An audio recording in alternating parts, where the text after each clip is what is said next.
Bonjour tout le monde! Aujourd'hui, je vous parle de robes et des différentes silhouettes. Donc, j'ai une robe chemisier ici. Ça convient pour les silhouettes en V et en H. Pour les V, la rayure verticale, ça convient bien. On va porter avec le col ouvert, jamais boutonné jusqu'au cou, sinon ça va venir amplifier les épaules. Donc, je garde le col ouvert pour les V et pour les H aussi. Pour les H, par contre, pas de rayure, ni verticale, ni horizontale, parce que comme la silhouette est déjà rectangulaire, je ne veux pas avoir l'air d'un bloc en ajoutant des rayures en plus. Donc, il faut aussi la porter quand même assez près du corps, pas trop d'amplitude, parce que je viendrais briser la ligne de la silhouette. Ça pourrait convenir aussi pour les morphologies en X et en 8, à condition d'ajouter une ceinture, parce que dans ces deux silhouettes-là, 8 et X, la taille est bien marquée et on veut la voir. Donc, on ajoute une ceinture. On ne veut pas camoufler cette jolie taille-là. Il commence à faire froid. On sort nos robes de lainage. Donc, ici, j'ai une robe toute simple. C'est une robe maxi à col rond en lainage noir. Maxi parce qu'elle est longue. On la porterait donc avec un talon haut et un soulier ouvert sur le devant, un escarpin ou un soulier du genre, parce que sinon, soulier plat, je viendrais écraser la silhouette et j'aurais l'air plus petite.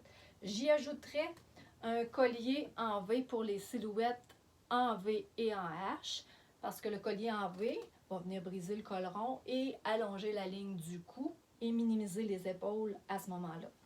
Donc, pour les 8 et les X, la même chose que pour la robe chemisier de tout à l'heure, je pourrais venir cintrer avec une ceinture et je pourrais la porter aussi sans problème. Une autre petite robe de lainage maintenant. Celle-ci, elle a de grandes poches à l'avant. Donc ça, c'est parfait pour les morphologies en V parce que ça vient donner du volume au bas du corps au niveau des hanches. C'est ce qu'on veut. Une silhouette en A, non, ça irait pas parce qu'on veut plutôt camoufler les hanches pour les A. Elles sont bien présentes, nos hanches, donc pas de grande poche à l'avant. C'est pour les V. Et le col est rond, donc j'ajouterais la même chose, un collier en V, ça serait parfait. Pour les H, j'irais pas avec une robe avec des grandes poches à l'avant pour les H parce que ça viendrait encore là donner une forme de bloc. On veut éviter ça. Ici, j'en ai une à motif animalier. C'est encore la mode. Cette année, ça sera encore en 2020. Donc, je vais m'approcher. Vous pouvez voir, il y a quand même un drapé, un plissé à l'avant au niveau de la poitrine et un au niveau du ventre ici, de la taille. Par contre, quand on la porte, le plissé s'efface à peu près au niveau de la poitrine et plus en dessous de la poitrine et au niveau du ventre. Donc, ça conviendrait aux morphologies en V. Parfait, le col en V, ça vient allonger le cou, minimiser les épaules, c'est parfait. Ça conviendrait aussi aux morphologies en X, en 8, parce qu'elle est plus cintrée à la taille. La V peut quand même la porter parce qu'il y a quand même une amplitude. Ici, il y a un drapage à l'avant qui donne une certaine amplitude au niveau des hanches. Ça serait parfait. Les A pourraient la porter aussi parce que le tissu est fluide et ça ne viendrait pas mettre d'emphase sur les hanches non plus. Donc, elle est assez versatile, cette robe-là. Pour les hauts, je n'ai pas nommé la silhouette en haut, mais ça pourrait aller aussi, justement à cause ici du drapé à l'avant qui vient camoufler les rondeurs, le petit ventre à ce moment-là. Parfait. Ici, j'ai une petite robe pour les morphologies en A. J'ai un empiècement de filet en haut, mais ça me crée une ligne horizontale ici qui vient mettre l'accent sur les épaules. Donc, c'est ça qu'on va voir.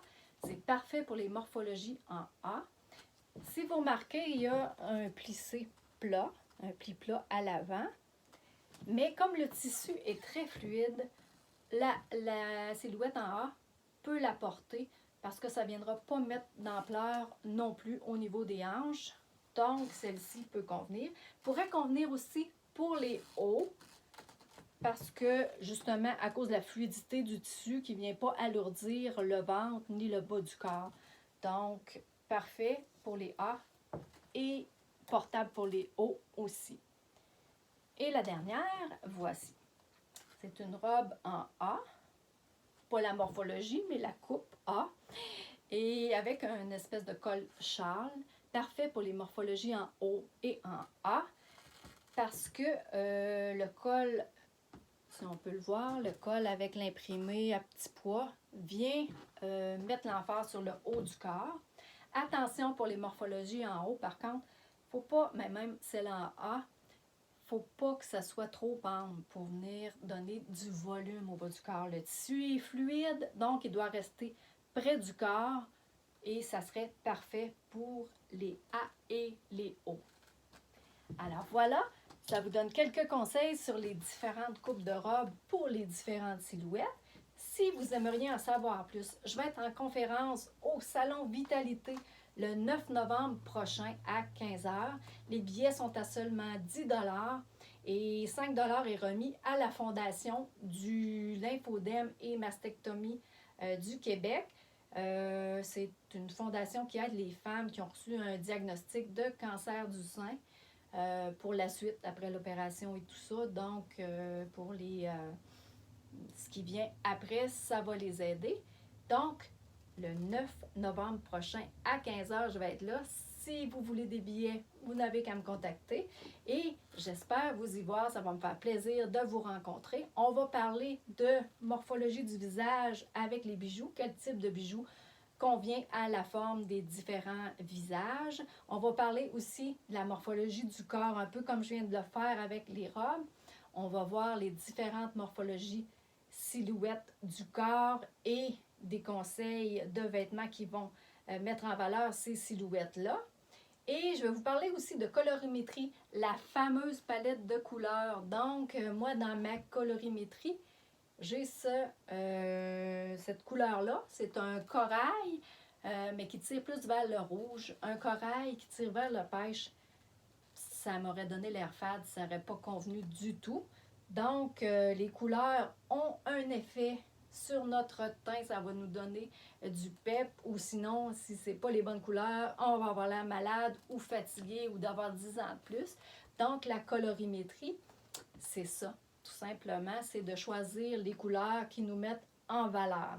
Alors, si vous désirez en savoir plus, venez me voir en conférence au Salon Vitalité ou appelez-moi pour une consultation tout simplement. Alors, merci, bonne journée.